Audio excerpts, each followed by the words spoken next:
Welcome to the Slop Farm. Enjoy the video. In this video, I will explain how to reset your VW Golf Mk5 service light. First, ensure your ignition is completely off. Next, locate the trip reset button on your instrument cluster and press it firmly. While still holding the trip reset button, turn your ignition key to the on position. Keep holding the button for about 10 to 15 seconds until the display changes. This initial step is crucial for accessing the reset menu.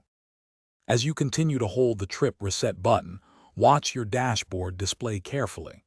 After approximately 10 to 15 seconds, you should see the service light indicator begin to flash or change.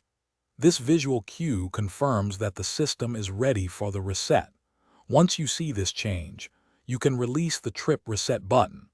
This action prepares the system for the final confirmation of the reset.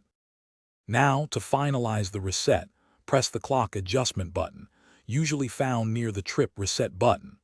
This action confirms your intention to clear the service reminder. After pressing the clock button, turn your ignition key completely off. This step is vital as it saves the new service interval setting into your car's memory. Finally, restart your engine to confirm that the service light has successfully been extinguished.